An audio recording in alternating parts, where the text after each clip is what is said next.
வணக்கம் மக்களே. இன்னைக்கு டியூஸ்டே அதுமா டே வந்து 5:45க்கு ஸ்டார்ட் ஆகிடுச்சு. காலையில் இருந்து தலையில் எண்ணெய் வச்சுட்டு ஃப்ரெஷ்அப் ஆகிட்டேன். 2 நாளாக சரியான மழை எங்கள் வீட்டுக்கிட்டலாம், அதனால் வாசலில் கோலமே போட முடியல. அதனால் இன்றைக்கி டியூஸ்டேன்றதுனால பூஜை பண்ணுறதுக்காக எல்லாமே ரெடி பண்ணிகிட்ருக்கேன். கொஞ்சமாக மாடியில் போயிட்டு வீட்டில் என்னெல்லாம் பூ இருக்கோ அதெல்லாம் பறிச்சுட்டு வந்து சாமிக்கு தான் வச்சுட்ருக்கேன்.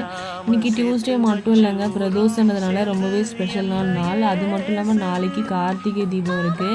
ஸோ ஈவினிங் போல் கண்டிப்பாக நான் கோவிலுக்கு போயிட்டு வரேன். ஒரு 3 வருஷமாக நான் ஃபாலோ பண்ணுற பிரதோஷப்பெல்லாம் கண்டிப்பாக கோவிலுக்கு போயிட்டு தான் நான் வருவேன். எதனால் பார்த்திங்கன்னா எனக்கு ஒரு பாசிட்டிவ் எனர்ஜி இருக்குது, அதனால் ரெகுலராக இதை ஃபாலோ பண்ணிட்டு வரேன். அது மட்டும் இல்லாமல் பார்த்திங்கன்னா இன்றைக்கி ஒரு சிம்பிளாக பூஜை பண்ணி இன்றைக்கி டேயை வந்து நான் ஸ்டார்ட் பண்ணிட்டேன். காலையில் பிரேக்ஃபாஸ்ட்டு பார்த்திங்கன்னா புதினா சட்னியும் அது மட்டும் இல்லாமல் தேங்காய் சட்னி தான் ரெடி பண்ணியிருக்காங்க. தோசை ஊற்றி அவ்வளோதான், இன்றைக்கி டேயை வந்து சூப்பராக ஸ்டார்ட் பண்ணியாச்சு. என்னுடைய வீடியோ பிடிச்சிருந்தா மட்டும் சப்ஸ்கிரைப் பண்ணிவிட்டு பாருங்கள். நெக்ஸ்ட் வீடியோவில் பார்க்கலாம். பாய்.